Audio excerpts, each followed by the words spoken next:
Dans l'imagerie populaire, les faucons de la tech et du digital ne sont que des hommes. On n'a qu'à voir Jack Ma d'Alibaba ou Bill Gates de Microsoft ou Mark Zuckerberg de Facebook. Mais derrière cette mouvance, la jeune féminine n'est pas en marche. Et l'Afrique n'est pas en reste dans cette nouvelle marche de la transformation de la révolution numérique. Et le cas du Cameroun est assez parlant. Et nous verrons cet après-midi comment des femmes, au quotidien, impactent, malgré l'environnement, la transformation numérique du Cameroun et de l'Afrique. Pour nous accompagner cet après-midi, nous avons un panel de haute facture. Je commencerai par présenter Samira Téné, qui est productrice de contenu et directrice marketing et communication de LTM Group. Bon après-midi, Samira. Bon après-midi, Lionel. Merci de l'invitation. OK. À côté de Samira, nous avons une autre mastodonte de tout ce qui concerne les events, la communication, la promotion des talents africains. C'est Chris F. Nietam, cofondatrice de Inspire Africa. Bon après-midi, Chris. Bonjour Lionel, merci de m'avoir invité. OK. À côté donc de Samira et Chris, nous avons la directrice générale de ce que nous appelons, ce qui est appelé, c'est pas moi, le Zara africain, laquelle, Doris Fonkam. Bon après-midi. Bon après-midi, Lionel, and thank you for inviting me. OK. Et pour terminer, nous avons une tête bien pleine en ce qui concerne tout ce qui est ingénierie. Elle est directrice générale de Brand Booster. Aurel Taillou avec nous cet après-midi. Bon après-midi, Aurel. Bon après-midi, Lionel. C'est un plaisir d'être avec vous aujourd'hui. Et comme je le disais tout à l'heure en tout début, la cinquième panéliste, c'est Ariel Kitcho, fondatrice de Kesti, qui en ce moment est en pleine inauguration d'un nouveau concept qui s'appelle e-conteneur par un ministre de la République. Donc, elle nous rejoindra sûrement durant ce webinaire-ci. Sans plus tarder, comme à l'accoutumée, notre webinaire comprendra deux parties. La première partie, donc, donnera la parole à nos chers panélistes qui aborderont la thématique arrêtée pour cet après-midi selon leur angle. Et la deuxième partie sera consacrée à vos questions, chers internautes, chers abonnés. Quelles questions seront prises et adressées à ces différents panélistes? Et après, on clôturera dans la 6e édition du Cantel Digital Talk. Asseyez-vous bien. Nous commençons. Entrepreneurs féminins dans le digital et la tech, contraintes et opportunités. Cas du Cameroun. Doris Fonkam. Toi qui es directrice générale de laquelle l'entreprise de vêtements, mais qui opère à 80% sur le digital, qu'est-ce que tu peux nous dire sur le sujet en présentant ton entreprise, ton expérience? Tu as la parole. OK, merci Lionel. Déjà, laquelle est une marque de prêt-à-porter camerounaise qui fait pour le moment dans les vêtements pour hommes, enfants et femmes, et fabriquée par des Camerounais, bien sûr. Par nos expériences, qu'est-ce que je vais dire? Je vais dire au niveau où nous sommes maintenant, c'est assez encourageant parce qu'au début, ce n'était pas facile. Et comme vous étiez en train de dire, l'entrepreneuriat féminin, c'est toujours pas évident et tout, dès les débuts. Mais au jour d'aujourd'hui, les choses ont vraiment évolué. Les Camerounais, les Africains ont su adopter la marque et encouragent le fait que ce sont des femmes qui sont derrière cette marque-là. Donc, voilà.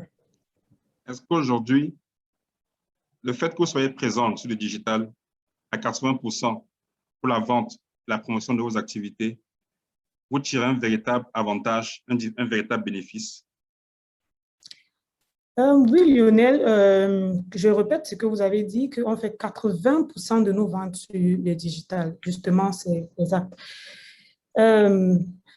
Déjà, laquelle a commencé comme une entreprise en ligne, une société en ligne, une entreprise en ligne, une boutique en ligne. Je vais dire ça comme ça, online shop. Et après, les Camerounais n'étaient pas encore habitués au fait de commander juste les trucs en ligne. C'était un problème de confiance, au fait. Genre, hey, est-ce que je vais recevoir vraiment ce que j'ai vu? Est-ce que je vais recevoir vraiment ce que j'ai commandé et tout? Donc, on nous a imposé le fait d'ouvrir un showroom. Mais au jour d'aujourd'hui, on fait 80% de nos ventes parce que les gens ont su comprendre que oui, vraiment, c'est réel et c'est vraiment important. Et aussi, on a mis des stratégies en marche parce que c'est important de préciser que pour que le digital marketing marche, il faut mettre des stratégies qui vont faire marcher tout ça. Tout en permettant que des clients vraiment soient à l'aise à commander vos articles parce que chez laquelle aujourd'hui, si vous commandez un article et je ne veux pas dire que vous n'êtes pas satisfait et vous vous êtes trompé, par exemple, de la taille, vous avez la possibilité de revenir, changer ou remettre l'article. Tout ça facilite les ventes en ligne et tout, la vente digitale, parce que les gens ont de plus en plus confiance et ça fait vraiment marcher le truc par rapport aux ventes physiques. OK. Merci, Doris, déjà pour nous avoir un peu expliqué ce que fait laquelle, une entreprise vestimentaire, textile, 100% sur le digital, et ça marche. À côté de Doris, donc, nous avons Samira, qui produit du contenu pour la télévision, du contenu pour le digital. Sur cette thématique, Samira, quel est ton point de vue, entrepreneur féminin dans la tech et le digital, cas du Cameroun? Bonjour de me donner la parole, Lionel. Bonjour à mes copanélistes, une fois de plus, et bonjour à tous ceux qui nous suivent. Alors, par rapport à la thématique du jour, je pense que d'après les derniers chiffres que j'ai en ma possession, en 2019, on comptait environ 21,9% de femmes connectées contre 28% d'hommes connectés en Afrique. Ce qui signifie que la disparité n'est pas énorme et que tout le monde se sent en fait vecteur de la croissance du digital parce que tout le monde est plus ou moins impacté et touché. Aujourd'hui, on constate simplement que 30% des femmes entrepreneurs sont très investies dans le digital. Quand je dis 30% des femmes entrepreneurs, c'est dans toute l'Afrique. Elles sont très investies dans le digital. Avant, on parlait des nana Benz. Aujourd'hui, on parle des nanas digitales parce que on l'a constaté, que ce soit pour des services à la personne, que ce soit dans le domaine de la restauration, dans le domaine de la cosmétique, dans le domaine du prêt-à-porter, etc. La plupart des clients et la plupart des entrepreneurs ont recours au digital pour faire passer leur communication et surtout pour marketer. En ce qui concerne le digital, ce que je dirais, c'est que c'est un moyen en fait de croissance, c'est un moyen d'autonomisation de la femme parce que beaucoup d'activités informelles ont pu se développer ainsi à travers les ventes en ligne. C'est aussi une niche pour des emplois futurs. Je pense qu'on gagnerait à investir énormément dans le digital, dans l'accompagnement des entrepreneurs et des PME, parce que grâce au digital, on peut créer des emplois et c'est un secteur en très forte croissance. Pour ce qui est du contenu, aujourd'hui, le challenge de LTM Télévision et Radio que je représente est effectivement d'amorcer sa transformation digitale pour s'arrimer aux standards internationaux parce que la télévision et les médias traditionnels sont très rapidement dépassés dans un monde en pleine croissance, dans un monde global et dans un monde où on court après le temps, on court après le capital. On n'a pas vraiment le temps de regarder encore les contenus comme à l'époque. Aujourd'hui, tout se passe sur le digital et c'est réellement l'enjeu pour notre compagnie. Voilà. Okay. Merci Samira. Merci pour ces chiffres qui nous confortent dans l'esprit de ce que derrière, le digital est une réalité et l'apport des femmes est plus qu'une réalité. Qui de mieux que pour parler de transformation numérique que Aurel Taillou, la directrice générale de Brand Booster qui dirige un coworking et travaille avec certaines entreprises de la place à les accompagner dans leur transformation numérique au quotidien. Aurel Taillou, nous t'écoutons. Bonjour Lionel, c'est vraiment un plaisir pour moi d'être avec vous aujourd'hui. Je vais me rassurer déjà qu'on m'entend bien. Est-ce que c'est le cas pour toi, Lionel? Oui, ça va. OK. Donc, le sujet qui nous réunit, celui de l'entrepreneuriat féminin au Cameroun, tech et digital, opportunités et puis contraintes. C'est un sujet qui me parle directement parce que, en fait, en Afrique, de manière générale, déjà, les femmes sont championnes du monde en termes d'entrepreneuriat, et particulièrement en Afrique subsaharienne, dont le Cameroun fait partie. Les femmes sont hyper dynamiques en matière d'entrepreneuriat, c'est quelque chose à féliciter. Maintenant, le problème, c'est que les femmes évoluent beaucoup plus dans le secteur informel et le taux de croissance de leurs activités est plus ou moins faible, plutôt assez faible. Et c'est ce qui est dommage en réalité, parce que si ce grand nombre de femmes qui sont impliquées dans le domaine de l'entrepreneuriat pouvaient participer de manière encore plus importante au PIB de nos pays, nos économies n'en seraient que vraiment fortement impactées. Donc, je pense que c'est un sujet qui mérite vraiment d'avoir une tribune pour qu'on puisse en parler, qu'on puisse parler des opportunités aussi qui se présentent aux femmes dans cette sphère-là. Donc, moi, je dirige le coworking space, le Business Accelerator Brain Booster que j'ai fondé, justement dans le but d'accompagner les entrepreneurs. Ce ne sont pas que les entrepreneurs féminins, mais également les entrepreneurs hommes. On met à leur disposition donc le nécessaire pour les aider à démarrer, pour ceux qui démarrent, et les aider à booster leurs activités pour ceux qui sont déjà en marche quoi, dans leurs activités. Donc, on met en place des bureaux prêts à l'emploi avec toutes les dispositions nécessaires, Internet, etc. Tout ce qu'il faut, en tout cas, pour pouvoir être prêt à bosser dès qu'on arrive. Et puis, on met en place des services pour les aider donc, à booster leurs activités. Entre autres, des services liés donc, à la transformation digitale de leurs entreprises. On ne travaille pas qu'avec les PME, mais également avec des grandes entreprises aussi, puisqu'on a un pan de notre activité qui est lié justement à la transformation digitale des grandes entreprises et petites aussi. Nous sommes justement auditeurs certifiés pour l'accompagnement des entreprises publiques, parapubliques également et privées en termes d'audit de leur système d'information, d'audit organisationnel, etc. Et puis, on travaille également dans la gestion électronique des documents. On installe des systèmes de gestion électronique des documents, de dématérialisation des processus métiers, les processus RH, etc. pour les entreprises. Et à l'ère du Covid et tout, la dématérialisation vraiment devient plus qu'une urgence en réalité pour les entreprises. Et puis, on fait également de la certification. On est en partenariat avec PECB pour la certification, les certifications ISO, etc. pour les professionnels qui en ont besoin. Aujourd'hui, il y a énormément d'opportunités pour les femmes qui se lancent dans l'entrepreneuriat, beaucoup plus qu'on pourrait le croire, parce que de plus en plus, on se rend compte de l'importance des femmes dans le domaine de l'entrepreneuriat. Il y a énormément de subventions qui existent pour accompagner les femmes qui se lancent dans l'entrepreneuriat et particulièrement même celles qui évoluent dans le domaine des technologies, des sciences, de l'ingénierie, parce que ce sont des domaines à forte valeur ajoutée aussi et dans lesquels les femmes sont très, très peu représentées, particulièrement dans les pays en développement comme le nôtre.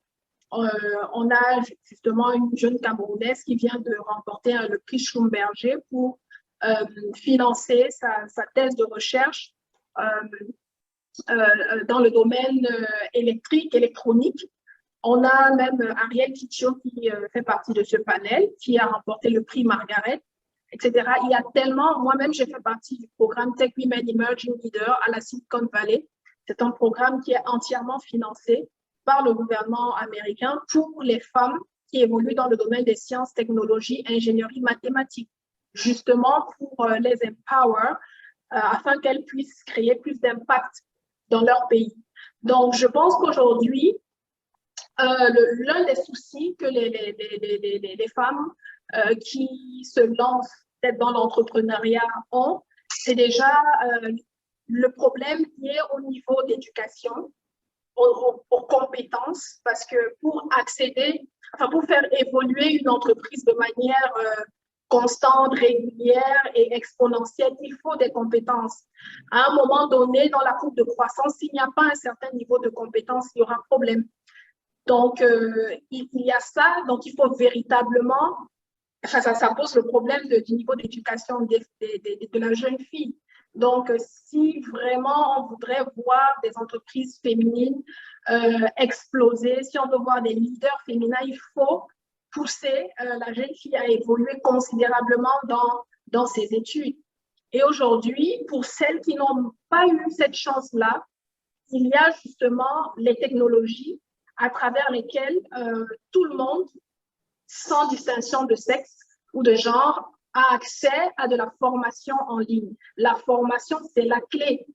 Lorsqu'on est formé, on a la possibilité de s'ouvrir des portes.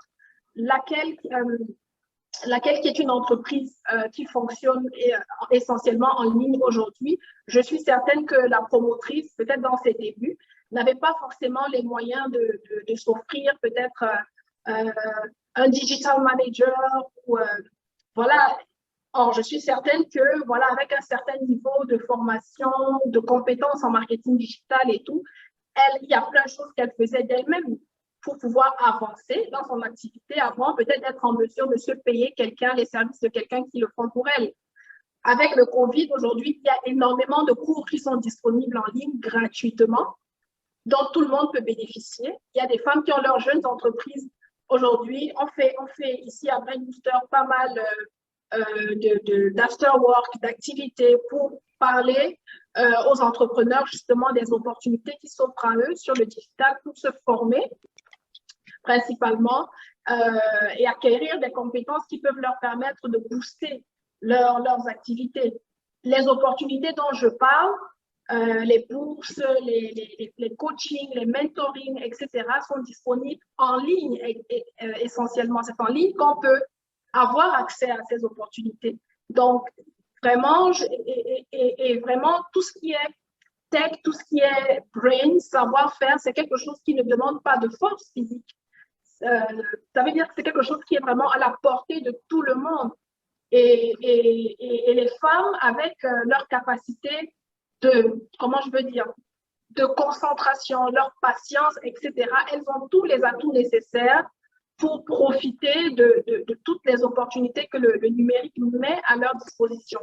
Donc, je pense qu'aujourd'hui, le digital est vraiment, comment je veux dire, une opportunité énorme pour les femmes parce que ça met à leur disposition vraiment des possibilités d'acquérir des compétences de manière rapide, avec ou presque sans coût, très souvent, et aussi vraiment de donner un coup pour justement pouvoir donner de l'impulsion à leurs activités. Et puis, il existe donc des entreprises comme Brainbooster qui sont disposées à accompagner ces entrepreneurs qui ont besoin d'être encadrés dans le développement de leurs activités. Et je pense que les éléments liés à la transformation digitale, on pourra avoir une autre tribune pour en parler en détail de ce qui est possible dans ce sens-là. Donc voilà, je pense qu'avec les questions, on aura la possibilité d'aller dans le détail de d'autres aspects. Merci, Lionel. Merci Aurel. En t'écoutant, on voit qu'il y a quand même du chemin qui est parcouru et qu'il y a beaucoup de choses qui se font et qui méritent d'être encouragées.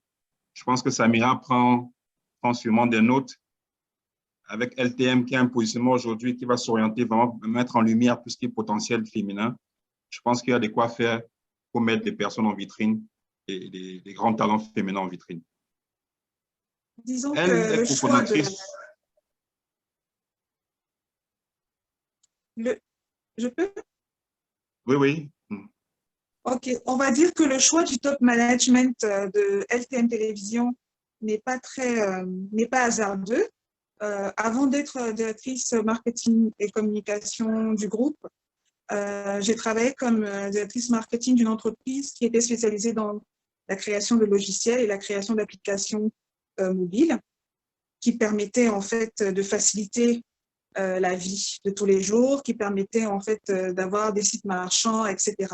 Donc, qui officiait effectivement dans le digital. Et j'ai passé aussi des certifications, donc je me suis éduquée au digital, comme la plupart des responsables marketing d'aujourd'hui, en acquérant des connaissances. Et chez LTM Télévision, nous avons décidé de nous allouer les services d'une agence digitale. Nous allons lancer d'ailleurs un appel d'offres pour ça, pour effectivement être accompagnés dans cette transformation, parce que le top management a pris résolument la décision de s'arrimer aux normes, comme je disais tout à l'heure. Voilà. Je pense que, comme je disais, que tu as sûrement entendu ce que Aurel disait. Je pense que Aurel aussi a entendu ce que tu viens de dire. C'est aussi ça le Camtel Digital Talk, c'est de créer aussi un network, au-delà d'édifier les internautes, ceux qui nous suivent sur les enjeux digitaux. Elle est cofondatrice de Inspire Africa et elle met en lumière beaucoup de talents. Et je pense qu'elle a déjà eu à mettre en lumière des talents dans le digital féminin. Chris, Nietam, ton point de vue sur le sujet?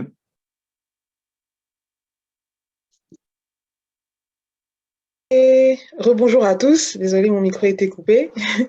Donc encore merci Lionel de m'avoir invité. Effectivement, Inspire Africa Magazine met en lumière de manière générale, depuis 9 ans aujourd'hui, des talents africains, pas que camerounais et pas uniquement des femmes. Ces 2 dernières éditions, nous avons effectivement donné la part belle aux femmes africaines de manière générale, et l'édition qui est disponible depuis le 10 avril présente essentiellement des femmes camerounaises leaders.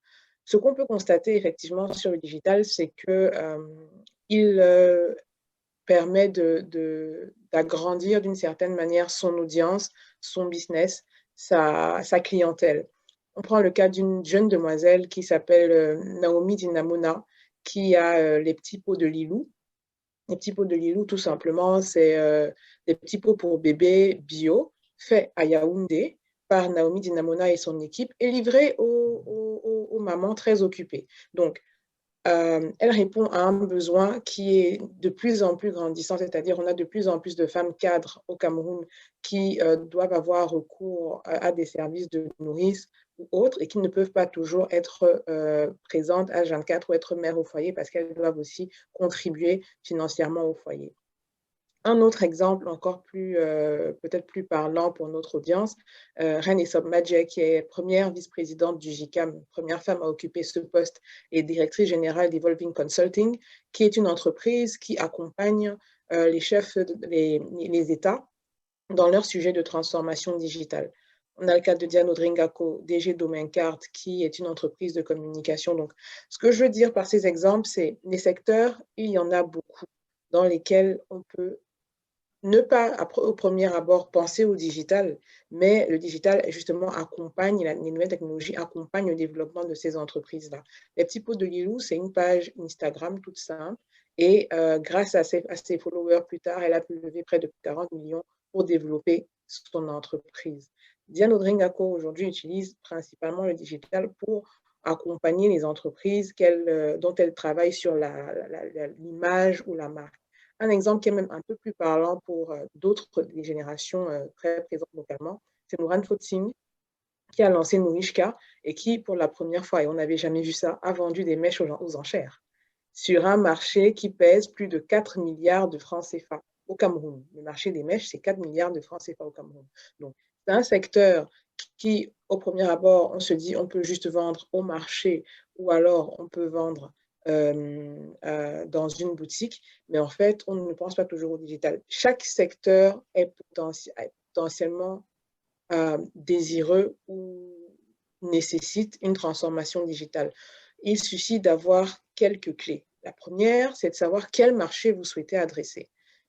Si vous souhaitez adresser le marché féminin, comme par exemple laquelle l'a fait, allez vers une cible féminine et trouvez-la où elle est. Elle peut être dans des tontines, elle peut être sur des forums, elle peut être sur des magazines comme Inspire Africa. Donc, allez vers cette cible. Ensuite, acceptez aussi que vous n'avez pas besoin d'avoir une communauté de 100 000 personnes inactives parfois, mais qu'il est préférable d'avoir 50 000 followers qui sont engagés, qui apportent de la valeur à votre business et qui consomment ce que vous faites de manière générale et qui seront plus tard les ambassadeurs de ce que vous pouvez produire. Ensuite, il faut savoir ce que votre audience veut. Est-ce qu'elle veut manger? Est-ce qu'elle veut vendre des mèches? Est-ce qu'elle veut porter des mèches, pardon? Est-ce qu'elle veut envoyer de l'argent à ses proches? Il faut vraiment savoir ce qu'on souhaite adresser et à quel besoin on répond. Je prends l'exemple de Joanne Yombo, par exemple, qui est l'une des cofondatrices du magazine Inspire Africa, qui a récemment lancé le Miam Show. Le Miam Show, tout simplement, c'est une page Instagram pour le moment et bientôt un site web qui présente les spécialités culinaires africaines, avec, en partenariat très souvent avec des chefs africains pour valoriser la gastronomie africaine, parce que c'est une demande très présente au sein de la diaspora, mais aussi sur le continent, parce que parfois on a une façon, j'ai envie de dire, un peu brute de présenter la gastronomie africaine qui n'arrive pas finalement à s'internationaliser comme il faudrait. Donc elle, ce qu'elle essaye de faire, c'est de répondre à ce besoin-là. Comment est-ce que nous, Africains, pouvons internationaliser, exporter notre savoir-faire culinaire, nos valeurs culinaires? Il faut identifier les quick wins. Les quick wins, c'est finalement qu'est-ce qui va faire que mon business soit rapidement connu et soit rapidement aussi accepté. Il faut identifier ensuite les essentiels. Les essentiels, c'est l'une de mes copanélistes a précisé ça tout à l'heure, c'est qu'on n'a pas toujours beaucoup d'argent pour pouvoir évoluer ou faire évoluer son business rapidement. Les essentiels, c'est de qui ai-je vraiment besoin pour développer mon business en ligne? Est-ce qu'il me faut absolument un community manager tout de suite ou est-ce que pour le moment, je peux le faire moi-même? Est-ce que j'ai besoin de mettre de côté un budget pour le sponsoring marketing sur les différents réseaux sociaux? Si oui, combien? Est-ce que je fais des campagnes marketing tous les jours, tous les mois, ou alors est-ce que c'est sur un produit spécifique? Donc, ça, c'est quelques clés. Comme ça, on pourra peut-être développer plus tard, parce que je pense que mon temps d'introduction est écoulé, mais on pourra peut-être développer plus tard pour justement accompagner et donner les quelques stratégies pour les entrepreneurs qui souhaitent se développer sur le digital. OK. Merci, Chris, pour ces explications et ces exemples que tu as donnés. Des personnes, des femmes dynamiques déjà qui essayent d'impacter comme celles qui sont présentes aujourd'hui sur ce panel. Nous allons passer à une phase que j'aime bien parce que derrière, on recueille les avis, les questions de certains abonnés et internautes.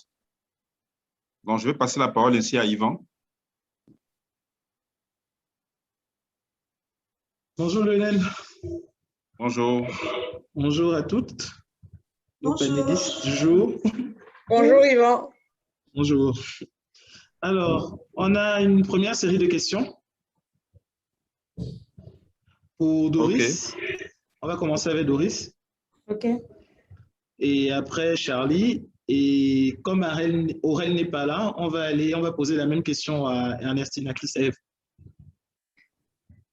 D'accord, Doris? Oui. Alors, un internaute voulait savoir, y a-t-il un avantage à être une personne féminine dans le digital?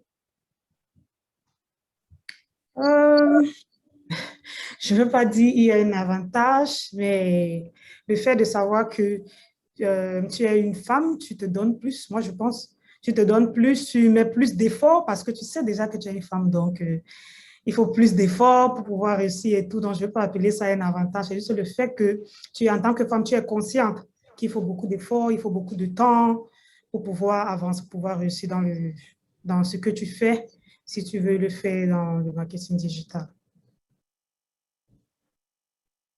OK. Pour Charlie? Oui. La même question?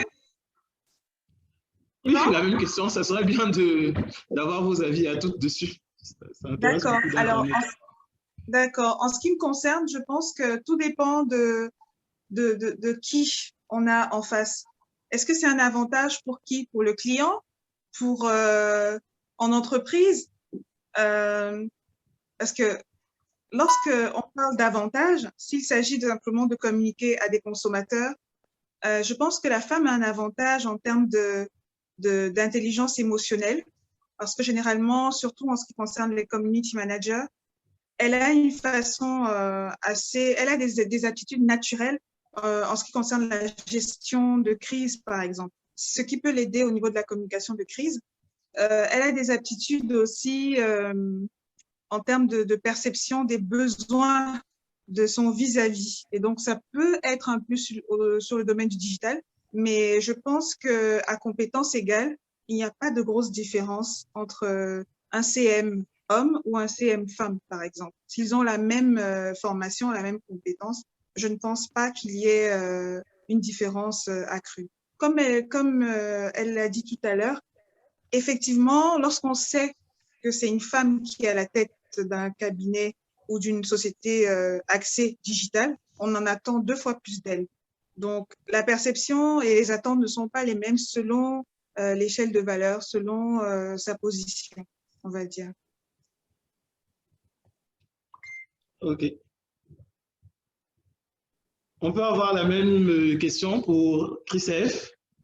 Alors moi, je vais plutôt parler de secteur, contrairement à mes copanélistes qui sont très axés sur le digital. En fonction du secteur, je pense qu'il y a un avantage particulier à être une femme. Je pense que quand on est une femme qui vend des produits cosmétiques ou quand on est une femme qui exerce dans le secteur culinaire, on a un feeling, et surtout si on adresse une cible féminine, on a un feeling qu'un homme n'aura pas. C'est-à-dire, on aime bien voir, entre guillemets, ce qui est beau, ce qui attire l'œil. Et on saura un peu mieux ce que notre audience attend. Et ça, c'est un avantage finalement quand on décide de se lancer ou de vendre sur les réseaux sociaux. Je ne sais pas si laquelle me contredira sur ce point-là.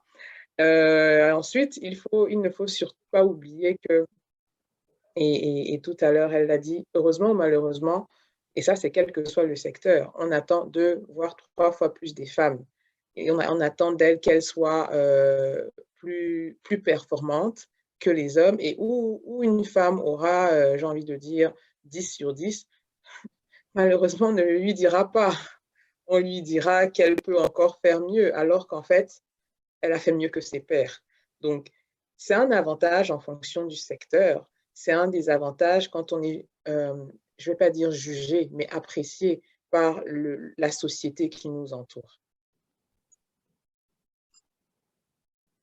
OK, peut-être l'avis d'Aurel maintenant.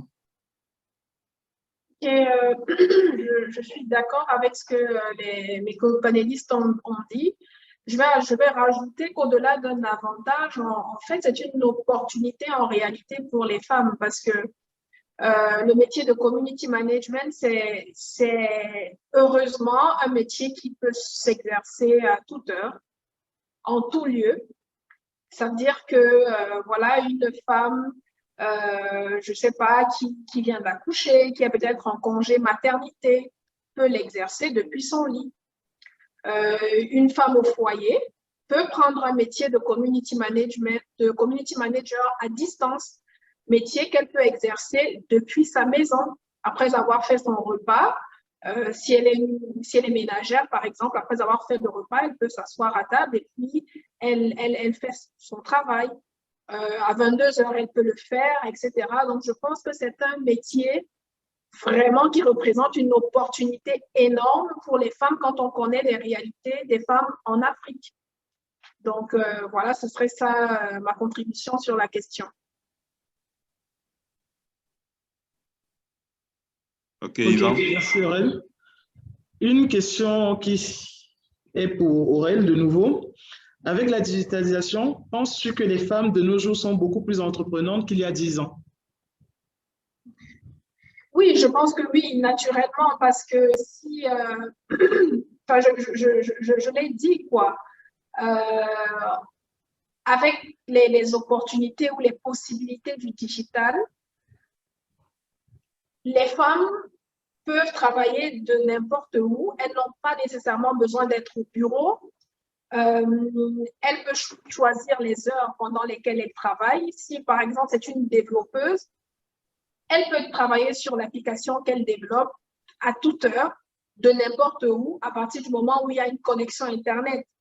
Je fais un clin d'œil à Camtel, qui voilà, est notre opérateur historique qui nous fournit, qui est le principal à nous fournir les services d'Internet. Donc, je pense que oui, déjà dans ce panel, on a plusieurs femmes, enfin presque toutes ces femmes, les femmes qui sont dans ce panel évoluent en se servant ou bien directement sur le digital. Donc, absolument, la présence du digital est un moteur. C'est lorsqu'on regarde même les chiffres et les études, un moteur d'accélération ou en tout cas un moteur qui pousse davantage de femmes dans l'entrepreneuriat.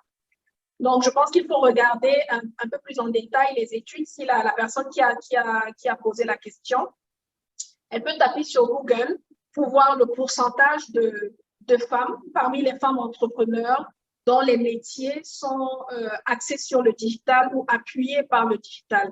Malheureusement, il y en a encore énormément qui ne profitent pas des opportunités du numérique et c'est dommage. C'est justement pour ça, voilà, qu'il y a de plus en plus d'entreprises qui tendent à accompagner donc ces femmes-là à profiter des opportunités que représente le numérique. Donc, n'hésitez pas, si vous voulez me contacter après, on peut en parler. On a des programmes pour accompagner les entreprises qui souhaitent booster leurs activités grâce à la transformation digitale.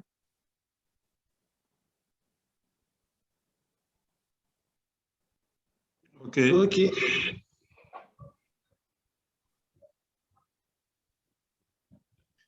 Pour une question pour les panélistes dans leur ensemble, est-ce que la digitalisation a-t-elle facilité l'essor de vos différentes entreprises? Donc, on va commencer par Doris.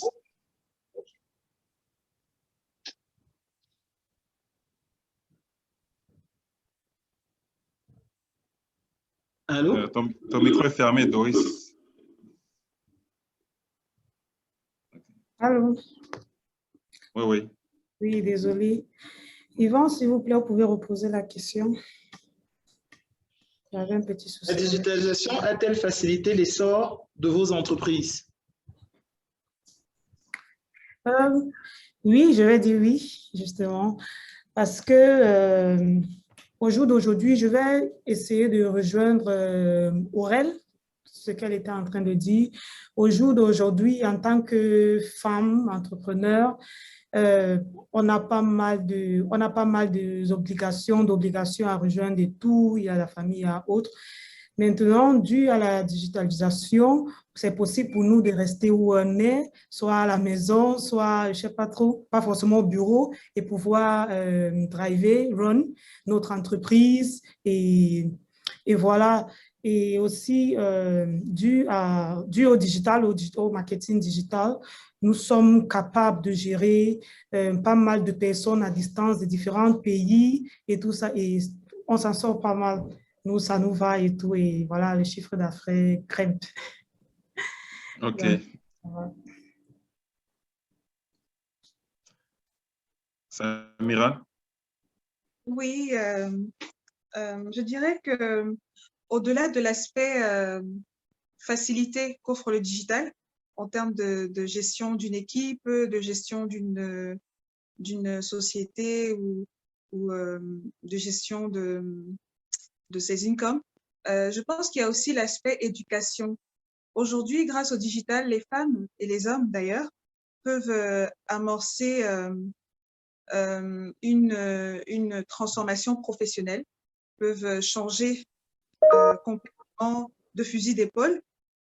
Une femme aujourd'hui qui a été salariée dans une entreprise et qui, à cause d'un bébé, d'un mariage, d'un déménagement, de tous les tracas que rencontrent les femmes en Afrique et particulièrement au Cameroun, a mis un certain temps sans travailler, Si elle veut revenir à un métier ou exercer un métier qui est plus adapté à sa vie, à sa nouvelle vie, eh bien, Internet lui permet d'avoir les connaissances qu'il faut pour apprendre un autre métier, pour monter éventuellement un projet. Moi, j'ai connu des dames qui étaient infirmières, qui étaient cadres d'entreprise et qui se sont retrouvées à monter des petites structures de livraison de repas à domicile, qui se sont retrouvées à monter petit à petit des petites activités qui étaient basées sur le digital et plus tard, ouvrir effectivement une société physique. Donc, le digital a ce rôle de booster et il a ce rôle aussi de, je vais appeler ça un accélérateur d'autonomisation. Voilà. Le digital permet d'accélérer l'autonomisation de la femme et du citoyen lambda.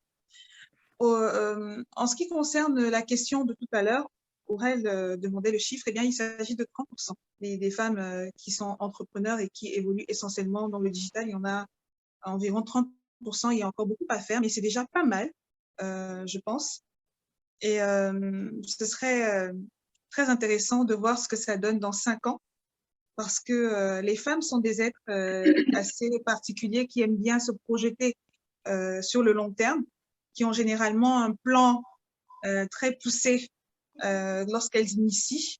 Et ce serait très intéressant de voir ce que ça donne avec ces initiatives d'incubateurs, ces initiatives de formation qui sont très souvent menées par des femmes. Je suis agréablement surprise d'ailleurs. Ok, merci Samira pour ton intervention. La même question à Aurel. Oui, alors pour moi, dans mon activité, franchement, je ne peux rien faire sans mon ordinateur, mon téléphone. C'est le digital aujourd'hui. Enfin, tous ceux qui sont autour de moi, ma maman par exemple, lorsque quelqu'un touche à mon téléphone, elle me dit non, non, non, donnez le bureau de ma fille. Elle sait que tout est dans mon téléphone, tout est dans mon ordinateur, etc. Parce que aujourd'hui, pour organiser mes tâches, j'utilise une application, j'utilise Trello pour voir ce que mes collaborateurs font en temps réel. On va utiliser du SharePoint, on va partager les documents en temps réel, on va travailler sur des documents en même temps. Ça nous permet de gagner énormément de temps, voilà, d'être au même niveau d'information et tout. On a moins besoin de réunions régulières. Si on n'est pas tous ensemble au même moment, actuellement, par exemple, on a un nouvel espace de coworking qu'on a ouvert. L'inauguration est prévue le mois prochain, donc ça fait que l'équipe, par exemple, n'est plus au même endroit au même moment. On a besoin de se parler. Voilà, on utilise une application comme Zoom, par exemple, on fait nos réunions et c'est rapide. La formation. Alors pour moi, je crois énormément en l'amélioration continue. Les compétences, les connaissances deviennent très vite obsolètes. On ne peut pas dire aujourd'hui que voilà, je maîtrise le métier de community management. C'est pas possible. Il évolue tous les jours, comme presque tous les métiers. Il faut rester up-to-date. Et si on ne peut pas être assis à l'école, d'ailleurs, je ne pense même pas qu'à un certain niveau, c'est forcément dans une salle de classe qu'on peut apprendre le plus. Parce que sur Internet, on a des connaissances qui viennent de partout. Ça fait que depuis le confort de son lit ou de son bureau, on peut apprendre énormément. Et moi, c'est ce que je fais. Je suis tout le temps des formations. Il y a OpenClass, il y a des MOOC, il y a tellement de plateformes pour s'auto-former. Et ça, c'est l'un des principaux accélérateurs dans la gestion de mon entreprise. J'ai dû apprendre beaucoup de choses par moi-même, de management, à pas mal de choses, gestion des procédures, etc. Et ça, c'est sur Internet, c'est grâce au digital que je l'ai appris. Et pour mes collaborateurs également, tous ceux qui sont passés par Brain Booster comme collaborateurs, enfin, tout le monde a upgrade en termes d'utilisation du digital dans ses processus, dans ses façons de faire, dans ses usages. Et chaque fois, ils m'écrivent, ils me disent franchement, Aurèle, même dans ma vie de tous les jours aujourd'hui, je suis devenue un peu accro. Il y a des articles que je lis régulièrement, j'utilise des outils que tu nous as conseillés. Donc, franchement, pour moi, le digital, je ne veux pas dire a été, c'est un accélérateur de performance dans la gestion quotidienne de mon entreprise et même dans ma vie personnelle, en fait. Voilà. Ok, merci Aurèle. Je pense qu'en prenant la vie aussi de Chris, elle ira forcément dans le même sens. Chris? Je sais pas. J'ai d'abord un petit bémol à apporter à ce que Aurèle a dit. Il y a une question qu'on lui a posée par rapport aux femmes qui sont plus entreprenantes qu'il y a 10 ans. Je ne crois pas qu'on soit plus entreprenante qu'il y a 10 ans. Je crois que l'entrepreneuriat féminin est juste plus visible qu'il y a 10 ans, grâce notamment aux nouvelles technologies. Un cas tout à fait banal que tout le monde ici connaît, c'est celui des Nana Benz en Afrique de l'Ouest, qui, grâce à la vente de pagnes de wax, comme on dit vulgairement, étaient souvent et sont toujours souvent celles qui gagnent plus que les hommes dans leur foyer, parce qu'elles adressent vraiment un besoin qui est présent et une cible qui est très large. Donc, je pense que l'entrepreneuriat féminin, surtout culturellement chez nous en Afrique, il est toujours présent. Même les femmes au foyer, d'une certaine manière, arrivent à entreprendre et arrivent à avoir des petits business, parfois même informels. Mais à l'époque, parce qu'il n'y avait pas le digital, ce n'était pas aussi visible qu'aujourd'hui. Donc, c'est la petite nuance que je voulais apporter à ce que Aurèle a dit. Concernant la question qu'Yvan vient de poser, le digital aussi permet d'accroître finalement son network. Moi, j'aime bien fonctionner par l'exemple, hein, parce que je présente beaucoup de profils et j'arrive à souvent voir les particularités. Je vais prendre le cas d'une copanéliste, laquelle, je ne suis pas certaine que laquelle soit en train de coudre de nouveaux habits qu'on n'a jamais vus dans le monde ou au Cameroun. Franchement, si c'est le cas, il faudrait peut-être nous donner ton secret. Mais je pense que, contrairement à d'autres personnes qui le font peut-être aussi bien ou moins bien que toi, tu as su avoir les bonnes personnes au bon moment autour de toi et les bonnes personnes pour pouvoir pousser tes créations et le fait que tu vendais sur le digital. Et ça, c'est une autre des clés, c'est d'avoir un excellent network quand on décide de lancer son business, parce que finalement, c'est aussi générer de l'argent hein, que de lancer un business. Et si on n'a pas les bonnes personnes pour aller, j'ai envie de dire, cueillir 2-3 clients par-ci, par-là au début, on ne va pas pouvoir aller plus loin. Et je suis convaincue que laquelle n'est pas la seule personne à vendre des vêtements sur le digital fait au Cameroun exclusivement. Ça m'étonnerait. Pourtant, c'est celle qui a l'une des plus grandes communautés et qui est la plus visible et peut-être la plus rentable, on va dire, pour le moment dans notre pays. Voilà. Ok, merci Chris. Excuse-moi, Lionel, si tu permets. Oui. Ok, oui. Alors, par rapport à ce qu'elle vient de dire, je maintiens parce qu'au-delà de la visibilité que le numérique apporte aux initiatives entrepreneuriales féminines, il y a des niches en réalité qui se sont créées en fait pour d'autres femmes qui n'étaient peut-être pas, ou qui ne voyaient peut-être pas des opportunités d'entrepreneuriat. Moi, par exemple, l'agriculture, qui est l'un des secteurs dans lesquels les femmes sont assez impliquées en Afrique subsaharienne et tout, depuis très longtemps. Par exemple, pour moi, ce n'est pas un domaine qui me parle particulièrement, et il y a beaucoup de femmes dans ce cas-là, qui, donc, justement, grâce aux opportunités du numérique, ont pu trouver leur voie dans l'entrepreneuriat. Ce qui fait que, forcément, le taux de femmes impliquées dans l'entrepreneuriat n'a que pu évoluer avec l'avènement du numérique et des opportunités du numérique. Donc, c'est clair, la visibilité pour beaucoup plus, même celles qui n'évoluent pas dans ce domaine, s'est accentuée avec l'avènement du numérique, mais aussi des niches ont été créées pour ouvrir la voie à beaucoup d'autres femmes dans le domaine entrepreneurial. Donc, c'est ce que je voulais rajouter par rapport à ce que j'ai dit tout à l'heure. OK. Merci Aurel. Alors, Yvan? Lionel? Oui. Oui, il n'y a plus de série de questions pour la suite. OK.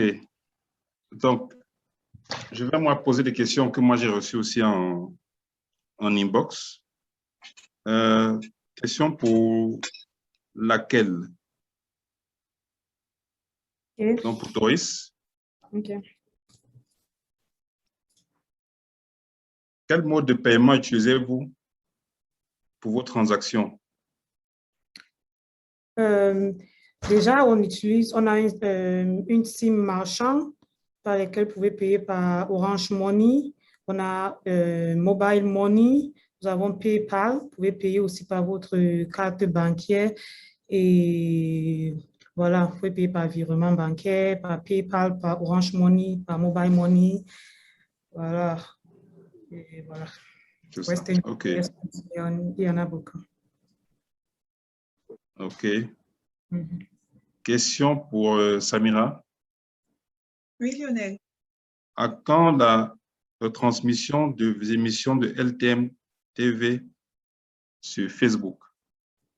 Alors, il faut savoir que LTM TV est déjà présent sur Facebook.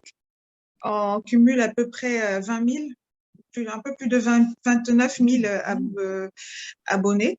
C'est LTM TV officiel sur Facebook. Et pour l'instant, les retransmissions d'émissions sont sélectives. C'est fait exprès, c'est fait pour une certaine audience. On retransmet le journal systématiquement et puis on retransmet nos émissions de débat politique également. Il faut savoir aussi, il faut noter que l'ADN d'LTM Télévision vient de sa radio, Real Time Music, qui à la base est faite par des artistes, on le sait. Je salue mon top management, Dinali, et son feu époux, Tom Yoms, l'artiste Tom Yoms. Donc l'ADN de LTM est à la base, on va dire, musical. Voilà. Et aujourd'hui, au fil des années, LTM s'est un peu diversifié. Et avec les nouveaux projets de la chaîne, nous comptons remettre au bout du jour l'ADN de la chaîne. Et donc, résolument, c'est au niveau du digital qu'il faudra aller. Une chaîne YouTube sera sous peu opérationnelle, un site web fait correctement et la page Facebook sera rafraîchie. Donc, pour répondre à la question, LTM est déjà présent sur Facebook. Il vous suffit de taper LTM TV officiel et vous avez nos programmes, les rediffusions, les replays. OK. Merci Samira. Question pour Aurel. En quoi consiste la transformation digitale d'une entreprise? Alors, de manière simple, en réalité, c'est vrai que c'est un terme ou alors un vocable qui peut effrayer certaines entreprises, certaines personnes. La transformation digitale, en réalité, d'une entreprise fait référence à, comment je veux dire, la dématérialisation, en réalité, de certains, voire de tous ces processus métiers. Je prends un exemple. Selon le stade où se trouve une entreprise, selon sa taille, selon ses besoins en performance, une entreprise peut décider de dématérialiser certains de ces processus. Par exemple, la dématérialisation des procédures internes comme la gestion du courrier. On a des entreprises qui reçoivent énormément de courriers qui rentrent et des courriers qui ressortent. Et tout ça, on s'y perd souvent. Pouvoir suivre de bout en bout un dossier, par exemple un marché qui a été lancé, se rassurer de ne pas perdre des pièces, de savoir à quel niveau, dans quel service tel dossier se trouve, pourquoi il est bloqué, qu'est-ce qui bloque, etc. Une entreprise comme celle-là peut décider de dématérialiser ce processus-là. C'est une façon de faire de la transformation digitale. Une entreprise peut décider, par exemple, une entreprise qui fait, je prends un exemple, dans des conférences, peut décider, voilà, avec l'avènement du Covid, peut décider, OK, c'est pas parce que le Covid est arrivé que je vais arrêter de faire mes conférences et tout. Camtel, vous faites des conférences tout le temps. On est en train de faire une conférence en ligne grâce à un outil digital. Soit vous avez un service informatique dans votre boîte qui a coaché peut-être les acteurs de ce processus-là à être en mesure de mettre en place les conférences comme ça, regrouper les gens, s'assurer que tout marche, tout fonctionne bien. Ben, c'est de la transformation digitale. Une entreprise qui veut, par exemple, pouvoir gérer facilement ses clients, on parle de Customer Relationship Management, qui veut, par exemple, pouvoir gérer la facturation facilement, qui veut gérer la gestion comptable, les ressources humaines, sans avoir à avoir un casse-tête chinois chaque mois, refaire des factures à chaque fois et tout, peut décider d'implémenter, par exemple, un logiciel de gestion intégrée qu'on appelle ERP, qui permettra donc d'automatiser tout ça, de sorte que voilà, lorsqu'on veut faire une facture à un client, il s'agit juste de quelques clics et la facture est générée automatiquement. Elle peut même être envoyée à un client directement par un clic ou deux et c'est parti. Savoir par exemple quand est-ce que j'ai contacté le client X, à quel niveau on s'était arrêté dans la négociation, quand est-ce que c'est prévu de le rappeler, etc. Ben, grâce justement à un logiciel de gestion de la relation client, on peut faire ça et être up-to-date avec ses clients, savoir à quel moment les relancer, gérer sa relation avec ses clients correctement, paisiblement. Et il y a beaucoup d'entreprises, par exemple, lorsque un collaborateur s'en va, on se dit, oh purée, à quel niveau il était, il y a le client X qu'il suivait, à quel niveau il s'était arrêté avec lui, etc. Et on se retrouve parfois dans des recommencements ou à perdre même certains clients ou à voilà, perdre du temps simplement parce qu'on n'a pas des systèmes automatisés, transversaux, transparents pour gérer certains processus.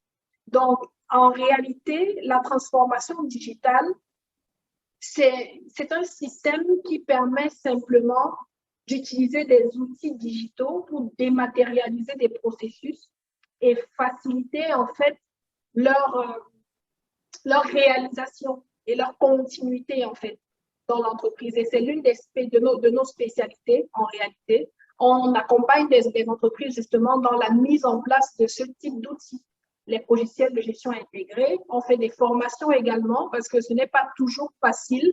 C'est du changement, c'est de la nouveauté. On fait de la formation pour accompagner le changement des professionnels et les entreprises dans ce sens-là.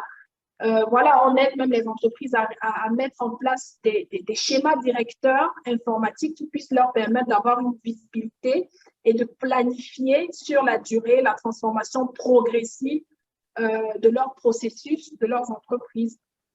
Donc voilà, nous sommes par exemple partenaires agréés de M5, qui est l'outil numéro 1 mondial en termes de gestion électronique des documents. On travaille avec des entreprises du secteur privé, public, etc. et des petites entreprises aussi. Donc, voilà, et ça intègre, par exemple, tout ce qui est signature électronique, parce que beaucoup de gens se posent souvent la question, est-ce qu'avec la dématérialisation comme ça, il n'y a pas le problème comment je vais dire, de sécurité, comment je peux être sûr que ce document est effectivement passé par les mains, exactement par les mains de telle personne. Il y a la signature électronique qui est sécurisée, qui intègre tous les éléments nécessaires pour s'assurer voilà, de l'authenticité d'un document qui passe par le processus. Donc, voilà. OK, merci Aurèle. Je pense que c'est assez clair et c'est assez édifiant. Je pense que l'abonné qui a posé la question a trouvé satisfaction. La dernière question, donc, pour Chris, c'est de savoir où peut-on revoir les talks d'Inspire Africa? Ah ouais, d'accord. Les talks sont, en tout cas, si on parle de ceux des discussions qui ont eu lieu samedi à Douala, je crois que les 2 derniers panels sont déjà disponibles sur la page Facebook d'Inspire Africa et nous sommes en train de travailler sur les 3 premiers qui n'étaient pas prévus pour une diffusion live, mais bon, comme il y a eu une certaine demande, on essaiera de les mettre en live au courant de la semaine, disponibles au courant de la semaine. Voilà. OK. Donc, allez-y sur Inspire Africa, la page Facebook officielle. Vous pouvez revoir donc le talk qui a eu lieu samedi dernier à Douala. Voilà. Nous sommes arrivés au terme de la 6e édition du Kanté Digital Talk. Avant de clôturer, j'aimerais faire un dernier tour de table, passer la parole à chacune de vous pour avoir vos impressions, vos attentes, vos ambitions. Je commencerai donc par Doris. Merci Lionel. Justement, j'avais quelque chose à dire avant de conclure. J'aimerais juste préciser parce que quand j'ai commencé par dire, et vous avez dit aussi, que laquelle fait aujourd'hui 80% de ses ventes via le digital.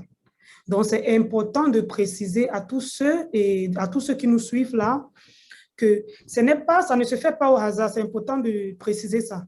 Ça veut dire que ce n'est pas parce que vous êtes un jeune entrepreneur, vous avez créé, je sais pas, une page Insta, Facebook, Twitter, que vous allez forcément faire 80% de vos ventes sur les réseaux sociaux, voilà. Donc, ce que je tenais à poser, c'est quoi? C'est qu'il y a des stratégies.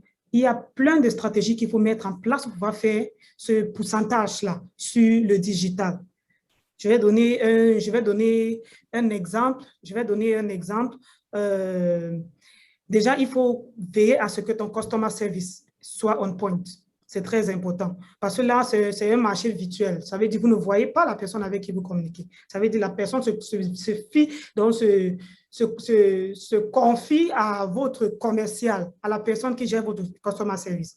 Donc, vous pourrez faire comme Madame Chris était en train de dire, vous pouvez être sûr que laquelle ne fait pas les merveilles, je ne sais pas quoi. Mais voilà, mais laquelle parvient quand même à... Voilà. Donc, il faut vous rassurer que au niveau de votre customer service, tout est au top parce que là, c'est un marché virtuel. Donc, les gens se basent sur ce que votre commercial lui dit. Il ne veut pas comprendre si après, non, celle qui n'est pas comme ça, c'est le customer service qui parvient à donner ce résultat-là. Et quand je parle de customer service, c'est de faciliter la tâche à tous vos clients. C'est vraiment facile la tâche. Quand je dis facile la tâche, ce n'est pas de baisser les prix ou de vendre moins cher. C'est de peut-être dire, par exemple, aujourd'hui, laquelle on a ouvert une page, laquelle Sénégal, on a ouvert laquelle Côte d'Ivoire. Au début, on avait laquelle les gens commandaient d'Abidjan, du Sénégal et tout, mais on avait un problème. On s'est rendu compte que quand les gens commandaient, quand ils voient, ils doivent payer par Western Union, ils doivent se déplacer, aller à Western Union, faire le dépôt. Après, vous voyez, elle abandonne la commande. Elle commence à commander sur le site web. Après, elle ne continue plus ses achats et autres. On s'est rendu compte que, OK, si c'est ça vraiment le problème, pourquoi pas prendre une puce au Sénégal? Là, c'est une solution, c'est une stratégie qu'on a pu mettre en place. Pourquoi pas prendre une puce au Sénégal qui va faire en sorte, une puce Orange Money, qui va faire en sorte que le client reste chez lui à la maison ou chez elle à la maison. C'est possible de juste faire un paiement comme on le fait ici au Cameroun. On a décidé de prendre une puce là-bas. Donc, tous ces trucs-là sont des stratégies pour faciliter, pour arriver, pour atteindre l'objectif. Donc, c'était un peu ça qu'il fallait que je sois. OK. Alors, ton mot de la fin?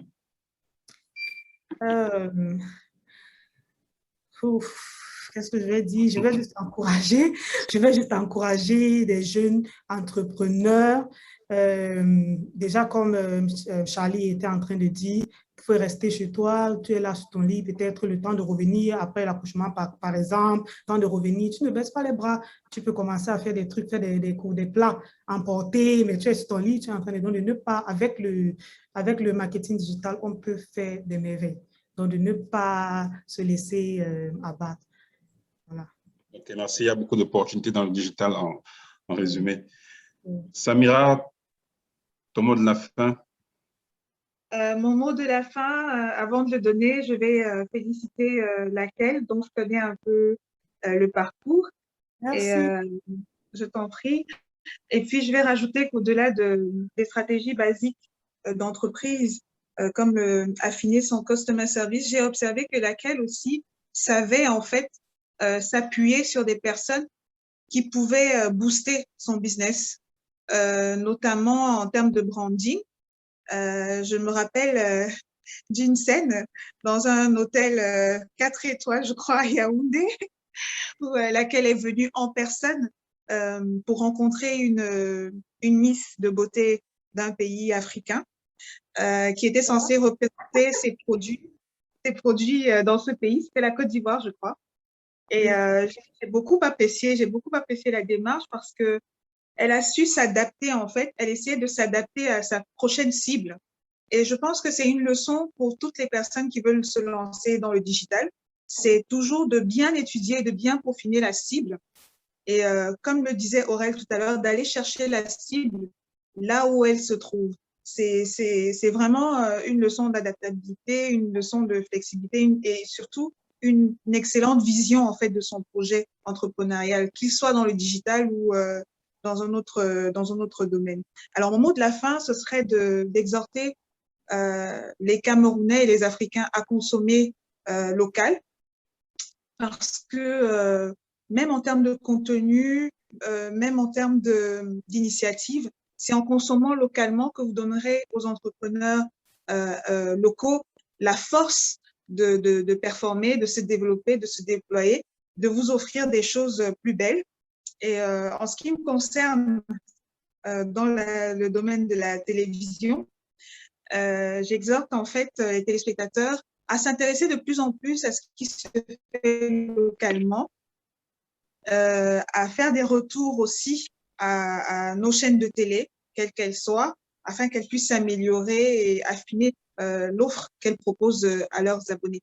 Merci à Camtel pour cette initiative. Grâce à Camtel, j'ai eu quelques éléments de réponse et puis surtout de très bons contacts qui m'accompagneront certainement dans ma nouvelle mission. Voilà. Merci. Merci Samira.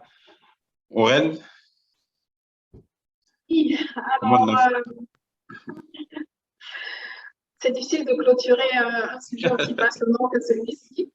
Ce que je pourrais dire vraiment, c'est que les femmes ont un caractère très perfectionniste qui fait qu'elles peuvent construire des bâtiments dans leur tête. Et peut-être ne jamais se lancer parce qu'elles attendent que ce soit total, que ce soit parfait, que ce soit voilà, tout ce qu'elles ont envie avant de se lancer. Elles attendent le meilleur moment, elles attendent qu'il y ait tout le temps nécessaire et tout. Alors non, il y a une phrase qui m'a frappée un jour, c'était lors d'une formation aux États-Unis. Si vous êtes trop fier de votre produit ou de votre service au moment où vous le lancez, c'est que vous l'avez lancé trop tard. Trop vite. Si vous êtes trop fier de votre produit ou de votre service au moment où vous le lancez, c'est que vous l'avez lancé trop tard. Ça veut dire en réalité que à partir du moment où vous avez un produit ou un service qui est consomptible, qui a une valeur ajoutée, même s'il n'est pas encore parfait, les dames, il ne faut pas avoir peur de vous lancer. Et il faut vous mettre en tête qu'on peut penser grand, on doit penser grand, mais il faut commencer petit. On peut commencer petit et avancer vite. Ça, c'est ma philosophie. C'est comme ça que j'évolue dans toutes mes activités. Et lorsque je regarde même les grands empires aujourd'hui, c'est comme ça. Think big, start small and scale fast. Vous avez votre produit qui vient répondre à un problème, à un besoin. Il a déjà une certaine valeur ajoutée.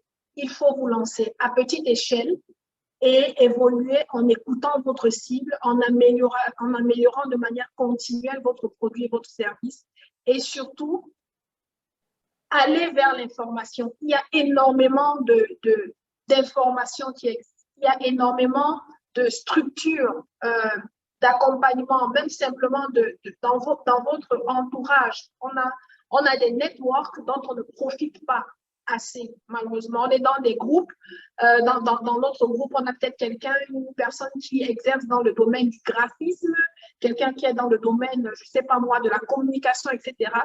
Mais on ne se dit même pas qu'on peut profiter de la compétence de cette personne-là pour débloquer peut-être un challenge qu'on rencontre dans notre activité. Il faut quand même cette démarche-là d'aller vers les opportunités qui sont là, de chercher, de se former, de se faire accompagner. Et donc, voilà, moi je dirais, n'ayez pas peur de commencer. Commencez petit, vous allez avancer progressivement, les portes vont s'ouvrir. Elles vont s'ouvrir si vous allez vers l'information, si vous allez vers les opportunités, si vous n'avez pas peur de tomber et de vous relever et d'avancer, si vous y mettez de la persévérance et de la résilience. Parce que c'est vrai aussi que l'entrepreneuriat demande de la résilience. C'est très beau de dire, voilà, on va entreprendre, c'est bien et tout. C'est un parcours qui est épuisant. C'est un chemin qui est vraiment... très souvent, on se dit, mais pourquoi je fais même ça? Je peux aller travailler chez Camtel, on me paye, je sais pas moi, 1 million et je suis peinard, je rentre à la maison, je dors et tout. Mais il faut de la résilience, il faut se rappeler de ce pourquoi on a commencé pour ne pas baisser les bras et avancer. Donc voilà, je dirais vraiment, allez-y les filles, il y a des opportunités dans l'entrepreneuriat pour nous. Le digital regorge d'énormément d'opportunités pour accélérer nos activités. Et il y a des entreprises comme Brain Booster qui sont là pour vous accompagner. N'hésitez pas. Donc voilà, merci. C'est vrai, n'hésitez pas. Brain Booster est là. OK, Chris? Moi, le mot de la fin sera d'abord pour encourager Laquelle, parce que je pense que ce qu'elle fait est vraiment... à l'échelle du Cameroun et même maintenant de l'Afrique est exceptionnelle. Et elle a su utiliser toutes les clés et toutes les possibilités qui s'offraient à elle. Ça veut dire qu'il faut avoir une vision claire de son projet. Il faut avoir une idée précise d'où on veut aller, même si on ne sait pas comment y aller. Il faut choisir son secteur d'activité par passion et pas par contrainte, parce que finalement, ça reviendrait à être employé et à ne pas être épanoui. Et ensuite, ça, on ne le dira jamais assez, il faut travailler. Travailler, encore travailler, avec beaucoup d'abnégation. Parfois, savoir faire fi de ce que les gens diront, parfois attendre son temps. Je dis aujourd'hui, tout le monde parle des talks qui ont lieu samedi, mais ça fait 9 ans qu'on en fait. Ça fait 9 ans qu'on en fait. On n'en fait peut-être pas tout le temps au Cameroun, c'est que la 2e édition, mais ça fait 9 ans. Donc, attendre et travailler avec abnégation et croire en soi. Il faut vraiment croire en soi et croire en sa vision. Accepter les critiques constructives, parce que sans elles, on ne va pas très loin. Bien au contraire, on se casse très souvent la gueule. Et encore une fois, travailler, encore travailler, toujours travailler. OK. On va donc conclure ce travailler. C'était la 16e édition du Camtel Digital Talk. Entrepreneur féminin dans la tech et le digital. Je pense qu'on en fera d'autres éditions parce que il y a tellement de choses à dire sur cette thématique. Il y a tellement d'exemples à montrer sur cette thématique qu'il faudra peut-être en multiplier. Merci à vous, les panélistes, d'avoir accepté à vous prêter au jeu, d'avoir édifié les internautes, les abonnés qui nous écoutaient et de vous connecter. On continue. La construction d'un Cameroun différent, d'une Afrique différente, c'est ensemble qu'on le fera. Merci encore et bon après-midi à tout le monde. Merci. Merci. Merci. Merci. Au revoir.